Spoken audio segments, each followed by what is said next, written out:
is gonna be an adventure on its own. All the people are gonna come, 'cause it's time for PeaCrea Live. Mr. Big and Lovely.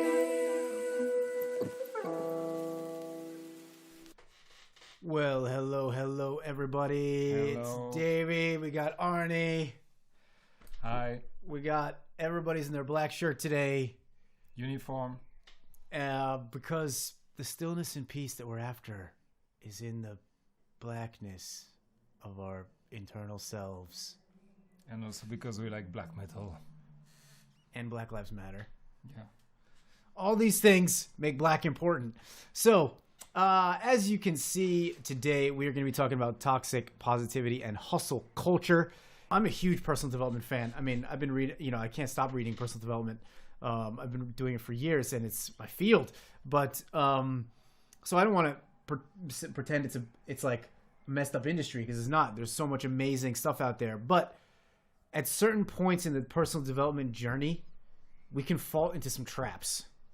And that's kind of how I see toxic positivity and hustle culture, as these traps we can get caught up into. How about you, Arno? What do you think? I think that I'm really happy that we're having a PeaCrea Live after 2 weeks. And I'm happy that we're doing it live. It's like just the third episode that we do this way. Yeah. And it feels good. In the same room. Yeah. Oh. And on the subject, so toxic positivity, I see that as two different possible, I see that as two different possible negative outcome of the self-help industry or the growth industry. For me, toxic positivity would be, what comes to my mind is being in denial of our problems and forcing ourselves to see everything as perfect. And hustle culture, on the other hand, is like pushing and being in this gap mentality and always wanting to go further and not stopping in order to be peaceful and to enjoy what we're actually doing.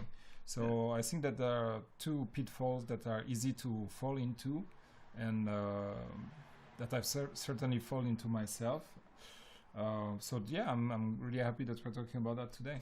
Do you have an example of when you fell into one of these pitfalls that you can recall? Yeah. I mean, the first 15 years, the second 15 years of my life, where I was in the hustle culture and do always more, and work toward your goals. Have specific goals and make as much as you can. You're tired, okay, try to squeeze another goal and completely forgetting about the joy. That's one of the reasons why I created Peaceful Creativity, because I was running after this goal of, for me, it was in music, and always more concerts, more people attending bigger shows.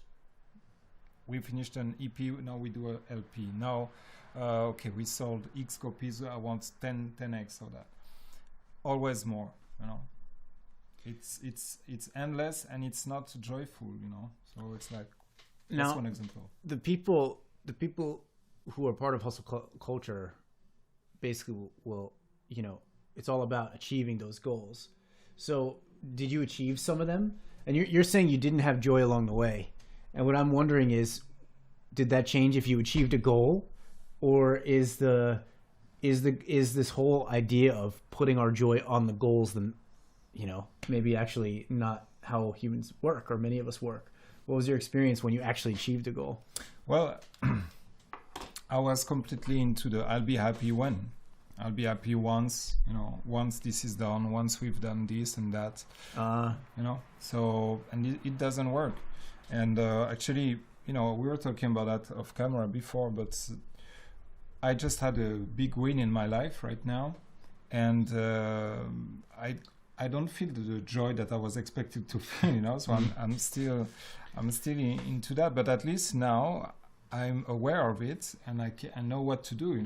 I come back to the moment. I come back to my inner self, and I create in myself what I want to feel, instead of trying to get it from the outside world. Yeah, I think that's a huge mistake that hustle culture in particular does, which is that you got to get all your satisfaction, you got to get all your joy from the outside world. It misses the whole mechanism for how joy is created, which is an internal process. Yes. And that never really, it never really got so clear to me other than this moment. I just knew that hustling doesn't feel good. And yeah, I don't have a lot of joy hustling, but there is no hustle for joy. Maybe that's a challenge we could put to the audience, hustle for joy, because that's the only reason I would ever consider hustling, is that if in the hustle I am feeling the joy. It's not about the goals, it's about how the process feels. Yes. Yeah. And we're very much into that at the moment, I think, you and I, because we've started to work closer together, even outside of PeaCrea Live. We are merging some sides of our business, and I think from an external point of view that could look like hustle, because this morning especially we were exchanging message and our task disappearing, appearing, and being assigned all over the place, and so for me the reason why I don't consider that as hustle is that it was joyful. It was like, it's like if I'm playing a video game and I'm just doing something that I enjoy and that's exciting, and I'm doing it with people I appreciate a lot. So, but I feel I don't know why, but I have the feeling that you used to be a hustler to some point, and I don't know if it's just me who kind of build a story in my head, or if it's based on something that you told me before you were maybe into the spiritual and development path that you're on now. Well, I used to work in advertising, but it was sort of a hustle back then. But I've definitely gotten stuck especially in the first couple of years of working for myself. I was in a constant state of mind that I'm not doing enough. I'm not doing enough. Yeah. And it was when you first start out working for yourself, many people feel this unbelievable burden around just having to you have to generate all your own income, and it's all on you, and so people get this feeling like they can't stop, they can never stop working, they always have to keep doing, they can never do enough. And I was definitely in that mode, but something did save me from not getting too embedded in hustle culture, which is just I do not have any energy for marketing. So I just always just do not enjoy, for some reason, any typical traditional forms of marketing. So I would always, it would come to a point where I would try to do some, marketing stuff. I almost do more, but then I would just be like, oh, fuck, I hate it. I can't do it. And so that would kind of reined me in a little bit. But there were plenty of times when I was just overworking. But I've also never been a real goals person. I don't get huge joy from goals, at least in a way that I've figured it out yet so far. I'm still exploring this, because so many people advocate goals and how goals will direct your energy and goals will give you, direction. And I think all those things are good, but I find my energy and direction in other ways, and so goals have never been hugely important for me. And I've been working for myself, for 7 years now. I've never had to get a job or anything. So, it's worked on some level. Yeah. So that's my experience.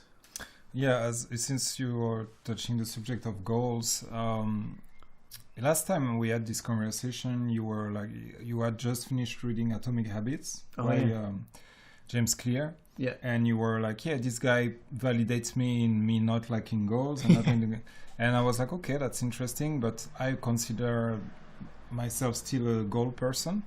And I've changed since that, through COVID, through discussions with you, with other people, through reading. And now I'm really happy with the goal to come from versus the goal to go to. Tell more about this distinction. That sounds interesting. Yeah, so that's actually connected with not having your happiness and your joy connected with the external worlds and hustle until you get that, and then you'll be happy. But start by the end, it's like, okay, in this area of my life, I want this. And once I have this, everything is perfect. I will feel like that. And you really spend some time and you experience it right now. You know, let's take an example of money. You know, because it's easier and maybe some people can relate. I will be happy when I have $1 million. That's not my goals, but that's, you know, some people think like that. So if this is your goal, if it's a goal you go to, then it means in a way that you will be unhappy until you get this $1 million. And what's happened to a lot of people is that if you get this $1 million, you will be happy for how long? You know, a week, maybe less, you know, and then you will set another goal like, yeah, no, I need $10 million, whatever. Coming from a goal, like the goal to come from is, okay, now I imagine that I have this $1 million right now. Oh, yeah, and I picture it. Oh, here is with I'm in front of my jet, or in front of, no, I have no clue how much a jet costs. Maybe it's way more than that. But okay, richness, stuff like that. Oh, I feel confident. I feel happy. I feel open. I feel free. Wow, and all those things that happen when you picture this goal right now, they are real, because the brain doesn't make the difference between your imagination and the real world. And so you are experiencing it right now, what you think you would experience in that moment. And strong from that feeling of, okay, so this is how it feels like, then you can go on your life and do small steps toward that goal, you know, because we need to keep busy in a way and to go, as you were talking about, you know, have a direction and, okay, roughly that's what I want. But every day you have the possibility to come back to that and enjoy it right now, you know. And maybe after 10 days, 20 days, you know, 2 years, your goal won't be the same, and then you can pivot. But every day you can come back to this goal who you are coming from and be happy thanks to that. Yeah, I like that a lot. I like that a lot. There's another advantage to that. I mean, what you're talking about is a process that lets you have joy along the way each day, not waiting for the joy of the goal. Completely, yeah. But there's another advantage to that, which is that your feelings are how your intuition talks to you. So if you're feeling like really, really excited and really, really kind of like, oh yeah, it feels really good to do that. And it feels really good if I were to have that experience. That feels really good. You know, this $1 million. And then you feel that in your body and you actually decide, hey, what's the action right now that matches this feeling? Yes. You know, yes. Then you can actually pick what to work on based on the feeling of already having it, you know, already being in the space that you want. And when you do that, your intuition is guiding you toward actually the task that's going to take you in the most direct path to that experience. Yes. Even if your brain is like, why would going for a walk right now, you know, going for a walk right now matches this feeling of me having $1 million. Why should I go for a walk? The brain is like, no, I can't do that. I got to fucking make some sales calls. But then you go for a walk, and on your walk, you know, you take your dog with you, and on your walk, you meet someone else who has the same breed of dog. Turns out they're, yes, exactly. You know, they're the head of the CEO, they're the CEO of a fast-growing company, and they need some coaching help.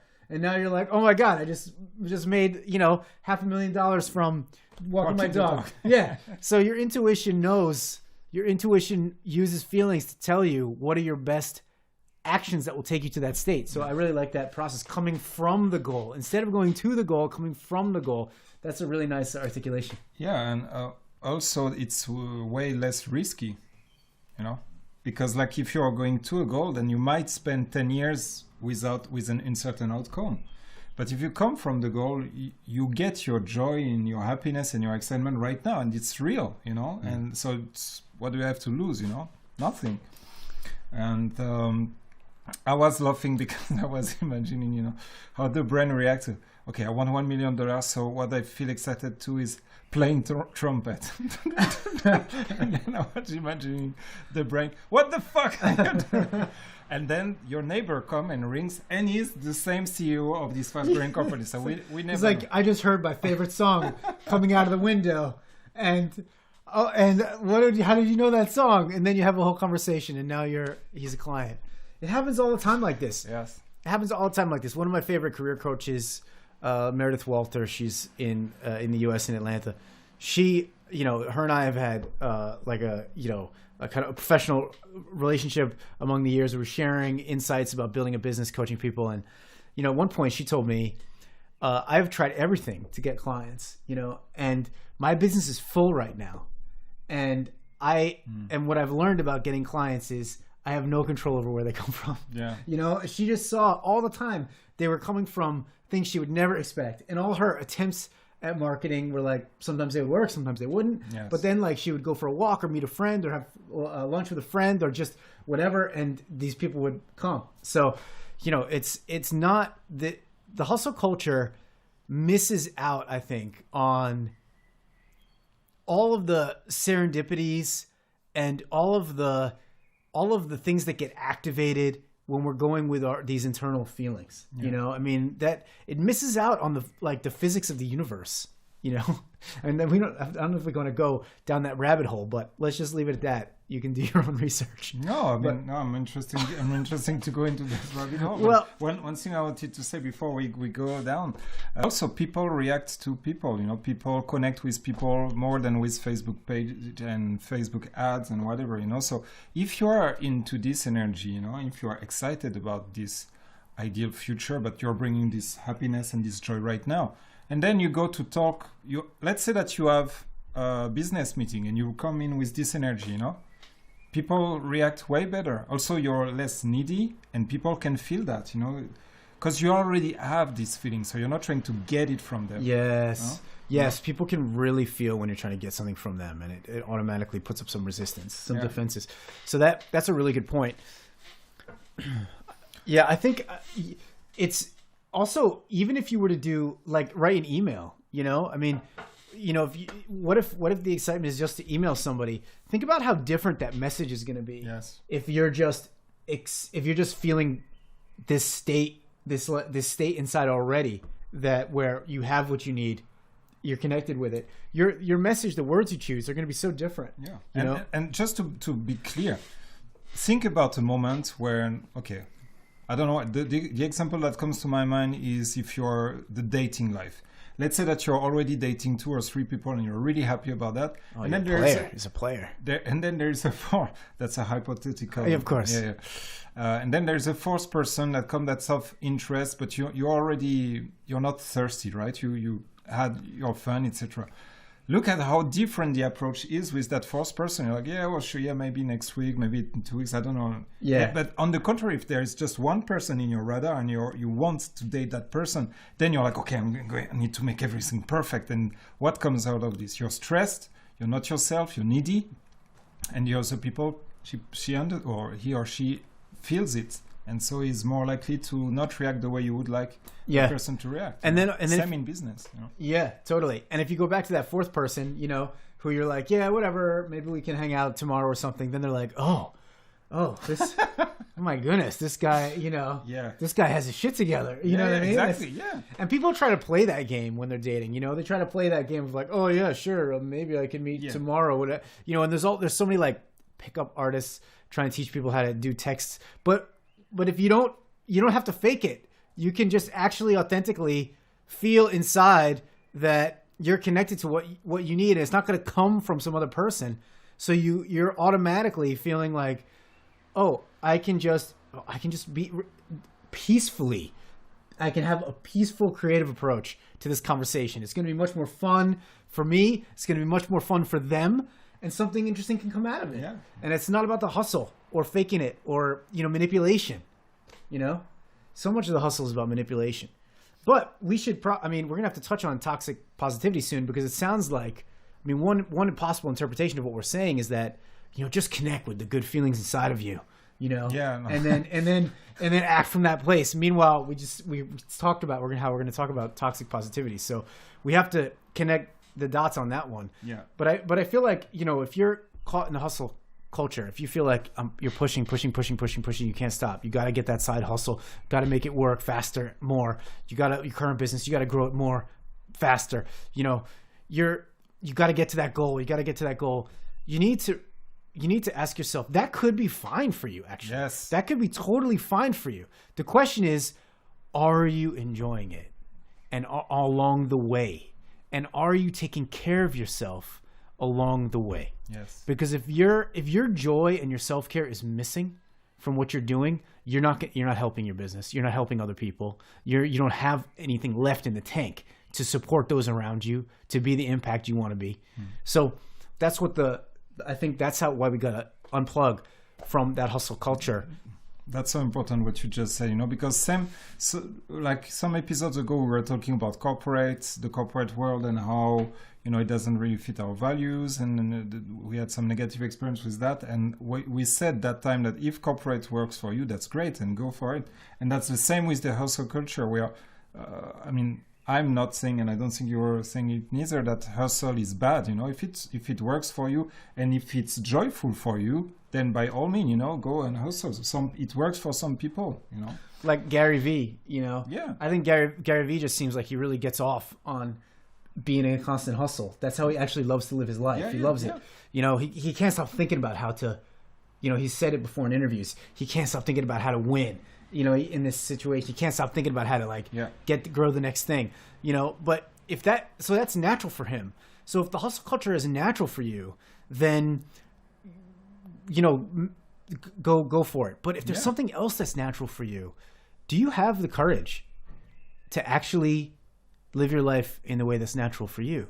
Because if you do, I guarantee you there would be so much joy available than what's available by following someone else's goal-making plan. And I think that's what, that's kind of what peaceful creativity is about. And I'm happy to say that now because I'm officially a part of peaceful creativity. That's right. We're teaming up. That's why you only see one link at the bottom. That's right. Because we are now, peaceful creativity is a joint venture now. And we're gonna explode this because we really feel like, but we're gonna explode it with joy. No, we're gonna hustle like crazy. Ignore what we just said. Yes, it's 20 hours a day, guys. Disclaimer on what we just said. We're hustling the shit out of it. We are we're making this. We really want to create something that really helps people. Through coaching and through some of the other things we do, some group stuff, we really want to create something that helps people step into their peaceful creativity. Because when you get to that peace inside, that's when you can really start to feel the joy. That's when you really start to let your real authentic ideas and joy come out. And then when you do that, you're doing a level of creativity that is an authentic match for you. And it's going to look different than your mind thinks it should look and wants it to look, but it's going to happen in a way that just keeps exciting you more and more and more. That's what we want for people. We don't, it's not about working yourself to death. It's about exciting yourself more and more and more. This guy talks about peaceful creativity better than I do. That's amazing. Well, that's why I joined, bro, because it's authentic to me too. It's authentic. Join things that are authentic. Yes. And also, one way to avoid the hustle culture is another reason I joined, and it's my number one work rule. And you can find that in our soon-to-be created downloadable piece called The Simplest Way to Start Your Own Business. I'll give you the rule here. He's dropping teasing all over the place. Oh my God, I wish I wasn't in peaceful creativity so I can look this video and be all excited by all these bombs that he's dropping. So if you want to be sure not to miss it, like... type the website. Type which here is that? Go to the link below. Peacefulcreativity.com. Type the website www. But and I don't mean to use. I mean 1W. Let me repeat W. Anyway, guys, be in touch with us wherever, the link that you see below is a good place to start, but we're going to announce things. There's a Patreon coming. We are going to be more active on social medias. And we are doing this for ourselves because it feels great to do it. And we're also doing it for you guys because we love interacting with you. We love when you ask questions, when you have insight, whether it's here on this show, whether it's during coaching, whether it's, when we do trainings in companies. Let's just have a great time all together and create peacefully. Yeah, we need more peace and creativity in the world. And the cool thing is they go together. They can go together. Hell yeah. And, my number one work rule when you're working... Well, it doesn't even matter if it's just working for yourself. I was going to say when you're working for yourself, that's how I apply it, but it actually applies to every situation. It's just more forced in corporate world. But the number one rule is never work alone. do not work alone. That's one of the reasons we're collaborating. You know, a lot of the hustle culture has this idea of these like solopreneur heroes, you know? Yeah. And I think that's also a toxic story. You know, it's much more fun, much more peaceful, and much more productive when you make sure you always have a collaborator for your projects. Ideally one who has a slightly different perspective than you, ideally one that has a slightly different set of beliefs than you, ideally one that has a slightly different set of strengths than you. You know, it's okay if you both have beards. But if someone is complimenting, someone who compliments you is going to help you be much more joyful and productive. But there's another reason for this. It's not just the strengths part. It's because two people don't ever have the exact same fears. And your fears are the things that are really the things that are going to hold you back when you're trying to work for yourself. And there are things that I'm hesitate to do for our business that Arnaud doesn't hesitate at all, you know, and there's, and vice versa. And that really helps because if I'm like, but I don't know how to do it, but what might happen? Arnaud is like, here's what we're doing. Boom, let's do it. Just do it. And I'm like, okay, all right, yeah, okay. And then I'm able to go through my fear that way.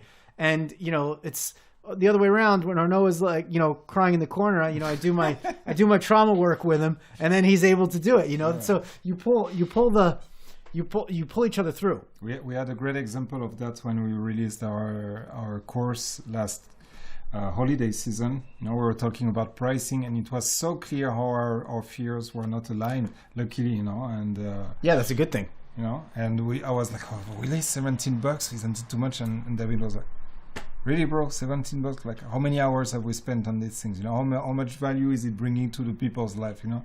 And I was like, okay, I guess you're right, you know, and that's, you know, that was great in that moment for that particular situation, but it stayed in my life, and it changed the way I approach business and money in general now, you know. So yeah, never work alone, definitively great role. Yeah. And if you want more about this, we're going to move on now. But if you have any questions or comments, shoot them in the chat if you're YouTube, if you're catching this live, and which we would love more of you to do because we want this to be a conversation. And if you want more about the goals, no goals, you know, debate or how to navigate without goals, recommend you check out Atomic Habits by James Clear, which is a book I highly recommend. But also on this YouTube channel, Peaceful Creativity, if you scroll down, there's a playlist called Business, and on that list, you will see me being interviewed by an executive coach in the U.S., having a debate with him actually about goals versus no goals, because he loves he's a goal person. And so we had a really nice discussion where we talked about the benefits of both approaches and kind of melded the two worlds. Is he a hustler? He is dude, he doesn't feel like he's hustling. Okay. But he is kind of a hustler. I mean, but he's a hustler, I think, naturally. Okay. It also authentically is a match for him. Yeah. You know, because he's his name is Brandon Smith. He has a blog called The Workplace Therapist. Go check him out. I mean, for a long time, he was writing like multiple articles a week about workplace dysfunctions and how to cure them, and he was really enjoying that. And now he has a podcast. He has really cool guests on talking about workplace dynamics all the time. So I think there is a hustle to him. He just released a book called The Hot Sauce Principle. I'm happy to share his book. It's about how all our lives are urgent all the time. And what do we do when work is urgent all the time? If you're in a corporation, I'm sure you know about this. I mean, this is something in Peaceful Creativity we coach people on all the time, is how do you step out of that urgency, and how do you find peace when everything is urgent all the time? Yes. So just another resource for you. But yeah, all of these ways, hopefully we've given you some helpful tips about how to step out of the hustle culture and some alternative ideas. And some more places you can look. Arnaud, do you have any final thoughts on the hustle culture before we move on? No, not really. No, I think we've talked about the most important points, and I like that we had a nice bridge to go towards like this other pitfall, which would be like the toxic positivity. But I would like you to start on that because it's possible that we understand it slightly differently. Yeah, sure. Okay. So yeah, thank you for reminding of the initial kind of theme, is these are like personal development traps. So the hustle culture is obviously a personal development. Maybe it's not obvious, but it's a personal development trap because there's so much messaging out there: hustle, hustle, hustle, hustle. And when you're trying to develop yourself and work on yourself, you get caught in this idea that you have to push yourself so much and keep improving. Another reason that's a trap, though, is that it puts you in the mindset of, I'm not good enough right now. I'm not okay right now. I'm only going to be happy when. I'm only going to be happy when I achieve that thing. I'm only going to be okay when I achieve that thing. I have to push and push and push to get that thing. Then I can finally tell people I'm successful. Then I can finally get the validation and praise that I need. You know, that is a trap. That's a toxic trap, and that's not true. And but as you find the feelings inside of you, like joy and peace, that are an authentic match for yourself, you know, the other trap is, well, am I just forcing myself to see everything positive? Yes. Okay. Am I, you know, like in the personal development world, you know, every book starts off as like, you deserve to be happy. And while I think that's true, what happens if you don't feel it? You know, and then you just are ignoring how you actually feel because you're like, no, everything is good. I deserve to be happy. I'm here for a reason. You know, this is there's a term called spiritual bypassing, which is where you use spiritual principles like everything is part of the divine, everything happens for a reason, everything is always working out for the best. You know, you use these kind of spiritual ideas to try to convince yourself out of how you're actually feeling, and you don't address the emotions you really have. So that's my definition of toxic positivity. What's your? No, that's similar. You know, that's I touched it really quickly at the beginning of the episode. It's just like ignoring, like pretending like everything is okay, and ignoring this other part of the human experience. And the example that came to my mind is from the Lego movie. Have you seen it? Yeah. Everything is awesome. Yeah. Oh, okay. So there are two examples because there is this, everything is awesome, but there is also this character which is like the My Little Pony character, and she's pretend, you know, she has this false smile and she's pretending to be happy all the time, even when their base is destroyed and stuff. Sorry, spoiler alert for the Lego movie. And what happened at the end? She just explode with anger. She started to talk like that and destroy everything. And if it wasn't a kid movie, I guess she would be swearing and killing people. And that's the universal sign for unplugging. Take your Lego head off. Yeah, exactly. So and that's so funny and so profound at the same time. You know, like we have this part of shadows, of anger, of sadness, of disappointment, of frustration. This is part of our experience as well, you know. Now, the thing that needs to be, in my opinion, kept in check is what you do with it, you know, how you act out of this. But recognizing that it's there, that it's part of you, and that somehow it's not necessarily unpleasant. You know, we're used to say, oh, I'm frustrated. Shit, I don't like to be frustrated. You know, but at the end of the day, it's just like energetic movement in your body, you know, in your mind, in your body. Something is happening. And that's the big, insight from the, you know, my years in the spiritual circles and in this self-development path is that being able to just, you know, sit down and look at it. Okay, I'm feeling angry right now. I'm feeling frustrated. And one thing I heard recently that I love is the way you talk about it matters. You know, if you say, I'm frustrated, it means that you are frustrated. This is you. This is your identity. This is who you are. If you say, I'm feeling frustration, there's already one step of disassociation, and then you can better observe it, you know.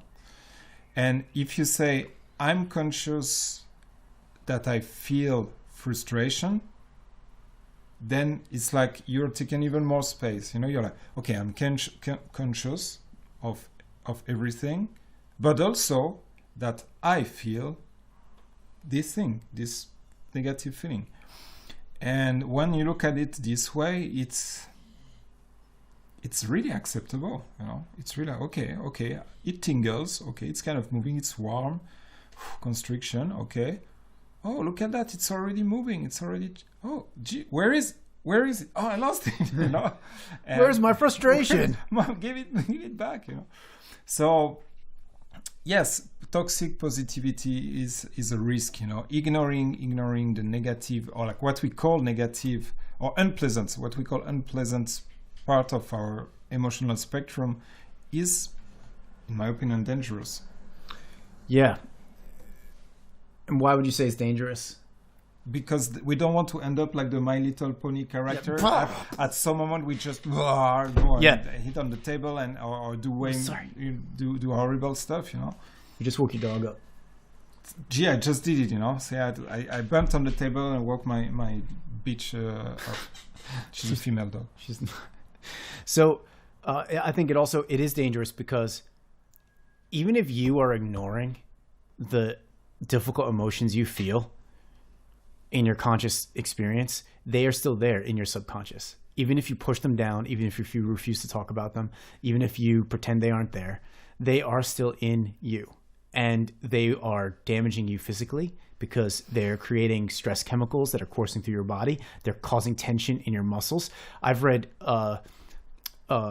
multiple books that talk about how pain in the body, especially back pain, is almost always has an emotional component because of the emotions that are undealt with in the body, constrictions happen in the spine, lack of oxygen and blood flow goes to actually certain parts of the body.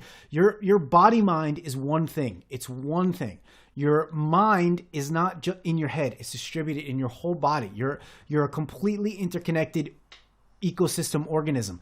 So what's happening in your subconscious is happening in your whole body. So if you're not dealing with the emotions that you have and you're just trying to somehow leap yourself to a state where you're just in total bliss and, oh no, everything is perfect because this is a perfect world and blah, you're basically ignoring the source of many of your health challenges, and you're ignoring and then you'll have an explosion. Like Arnaud says, something small will happen and it'll totally trigger you. You'll find yourself crying for no reason, or you'll be flipping out angry, or you'll just all of a sudden have a burnout, or you'll all of a sudden be feeling like you can't deal with people and certain things. And it's because your subconscious is overwhelmed. So true positivity is not the absence of negative feelings, because you're human. You're always going to have them. Yes. Sadness, fear, grief, anger, frustration.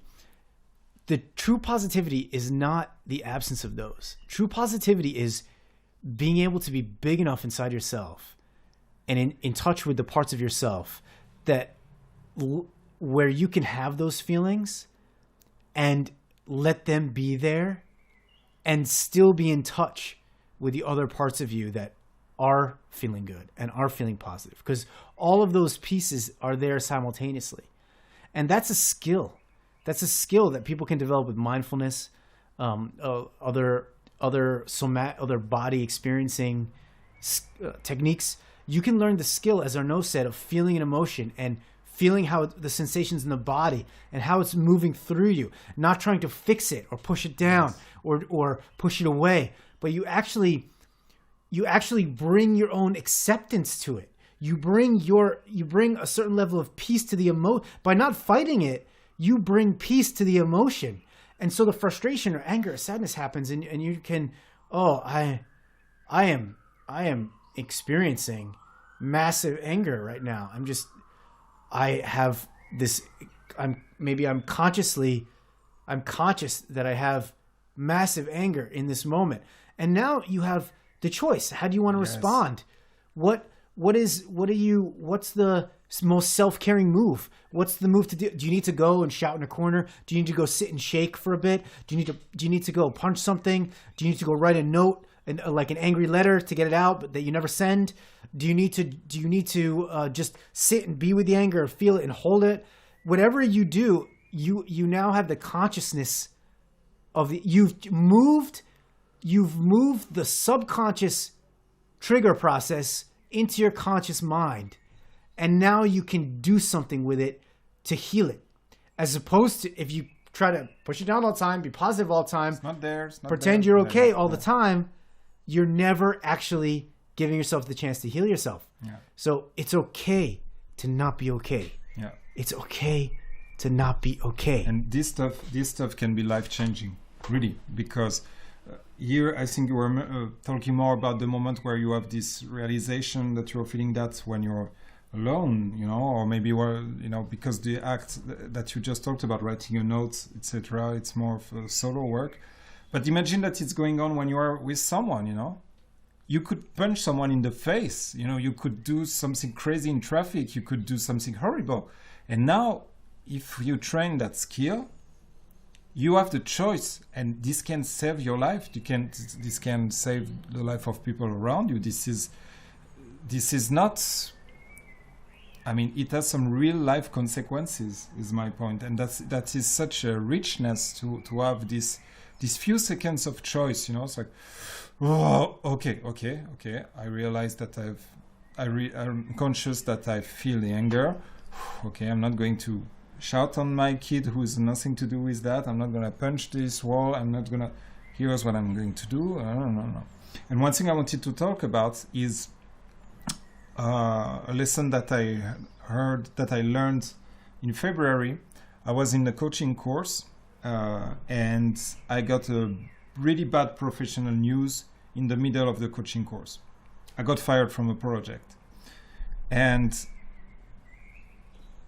I had like a stress response. I was like, I need to fix it. I I isolated myself, in a computer, and I started to send email, make calls, and try to, And so I kind of stabilized the situation. And then I went back to the course, and I wanted to listen to the course and get the information because I was happy to be there. But I couldn't, So after a while, I expressed it to the teacher. I was like, well, it seems to be great what you're talking about, but something happened to me today, and I cannot think about it. I cannot receive the information that you're sharing. And she's a coach, but she's also a psychologist. And she told me one thing that you can do is address this overwhelm that you're experiencing now and kindly ask it to come back later. And this is different than just saying, no, you don't exist, and repressing it. Because just like, how you call this stuff, this, in French is ressort. Slinky? Spring trap, that's Spring. when you, Okay. Oh yeah, like a Jack in the Box. It's like thing you like twist and like it pops out. Yeah, but if you press it, you actually accumulate the strength. Yeah. Yes. So, if you pretend like those unpleasant feelings are not there, this is what's going to happen. You're going to repress, and at some point it's just gonna explode. But you have the choice as well to say, listen, overwhelm, or listen, sadness, or I see you. Thank you for talking to me. Thank you for being there. I know you're trying to help. I just need to focus on something different right now. So please, let's wait a little bit. I'll come back to you, I swear. And it worked, It worked. That's kind of the language that I used to what I was feeling at that moment. And all of a sudden, I was back in the course and I could listen to. And in the evening, after I finished the course, I said goodbye to everyone, and then in the bus already starting, and I was talking, okay, here I'm here for you now, come back. And it came back, and I was like, in the bus. Yeah, emotional processing. Don't look at me, I'm processing. Yes. So you have that possibility as well to postpone if you're in the middle of something which is super important, Yeah, absolutely. That's a great tip. There are a couple things I love about what you said there in addition to the practical tip. You said this part of you is showing up to help you. Yes. Negative feelings are showing up to help you. Fear, sadness, frustration, anger. It's showing up to try to help you. It's giving you a message for what your deeper underlying thoughts really are. And only when you acknowledge that, see that as a beneficial messenger, can you then do the work to uncover what's underneath, what's really going on. And that's how you do the work of healing yourself. So this is, and you can see how hustle culture and toxic positivity go together, because in toxic positivity, in hustle culture, there's no room for pausing in hustle culture. There's that situation where it's like doing the next thing. I'm doing the next thing. I'm go, more. Where's the space in that to just sit and be with your emotions, which is actually the most healing thing you can do. Yes. It's actually one of the most resourceful things you can do, because each of these internal triggers you heal, now you have more energy available for your creative pursuits. Now you have more parts of you that are connected to your peace. Now you have more peace available to then heal more of the things that pop up. So it becomes a virtuous cycle when you actually decide, you know what, I'm not going to ignore my uncomfortable feelings. I'm going to really live as if it's okay to not be okay. And when something I'm feeling that feels like it's totally not okay, I'm going to sit with that and I'm going to be with that. And if it's too difficult for you to sit with it and just be with it, you can, there are some techniques like the presence process you can try. An amazing book. Arno and I have both gone through the presence process multiple times. Yeah. It'll teach you how your body works and how this emotional healing can work. Another author I would recommend is Teal Swan. You can look at her book, The Completion Process. It's a emotional self-healing process. You can. I'm actually getting certified now in a emotional healing and trauma release technique. The one that actually appeared in this show called Havening. Remember we got a lesson in Havening? Yeah, I'm actually in the process of getting certified to do Havening, because it's so powerful when you see the changes that happen with people and yourself when you heal these things inside of you. Crazy powerful, just doing the exercise that we saw. This is very, very powerful stuff. Yeah. And I found out more of technically why that happens, what happens, because when you do those motions, you actually are creating delta brainwaves. Really? And the delta brainwave states are the same types of brainwaves you have in your sleep, right? dreamless sleep. Yeah. It's our most healing. That's when we do our most healing, when we're in that dreamless sleep. So you're actually activating your most healing brainwaves through your skin receptors, and that helps you deal with and heal whatever emotion is coming up. So there are so many techniques you can learn as soon as you decide that not feeling good doesn't mean there's something wrong with me. That's so important. I mean, and that's something I remind myself like on a daily basis, and that's actually last retreat we did together like 2 weekends ago. That was one of my takeaway, was like, I call that you too, I love you. And because the you too, the not the band, but the you as well, I love you, In the name of love. No, you too, I hate you. No, okay. Peaceful creativity. You too, I love you is like everything that comes up. This is what I say to that. Someone cut me off in traffic. Okay. Anger, you too, I love you. Traffic, like driver, you too, I love you. Okay, you're the ass for on the road, but okay, it's not personal. And accepting everything and accepting the fact that sometimes you're not okay, and that as well, you too, I love you. Yes, and if you can't, and that's very different from pretending the anger isn't there or saying, I shouldn't be angry. No, on the contrary, it's looking at the anger, saying, I see you, and you too, I love you. Yes. Yeah. And if that's not authentic, because you will find that these practices of just being with your emotions are very authentic. Your body wants to do that kind of thing. That's one of the reasons the emotions are coming up, is so they can be seen and felt and heard and healed. So, this is each trigger you experience is an opportunity for your own healing. But it doesn't feel like that in the moment. It can feel like, oh, the worst thing ever is happening to me right now. And if in that moment you can't authentically say, okay, this thing that's happening, you too, I love you, or, oh my God, this incredible anger or fear that I'm having, you too, I love you. No, I don't want to feel this. I don't want to feel this. Yes. Well, can you love the part that doesn't want to feel it? Oh, that's nice. Yes. How can you just take a further step back and be like, oh my God, I have anger, and there's a part of me that is saying, oh my God, I don't want to feel this. Well, you know what? I'm big enough to be there with that as well. And you are bigger than every one of your emotions. Mm-hmm. And you can handle any emotion you have.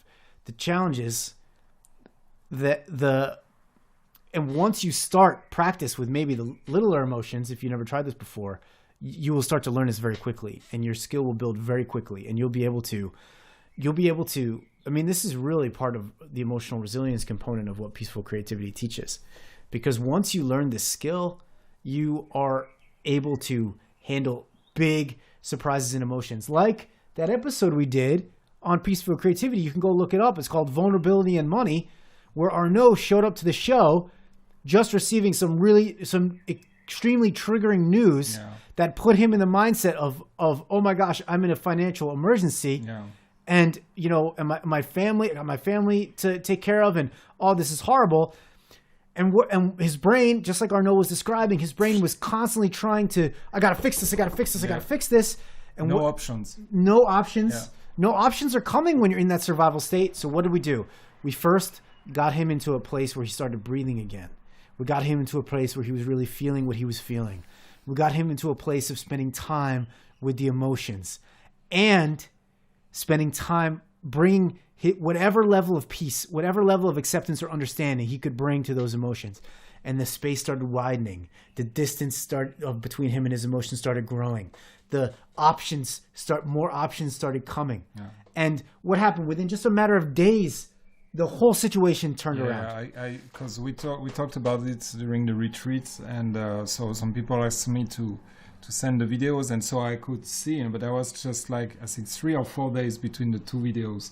It's like Money and Vulnerability Part 1, and I'm fucked. Like literally 3 minutes before the show, I was crying in the kitchen in front of my mother-in-law because a whole bunch of stuff were entangled, and I was like, I'm a failure, what am I doing?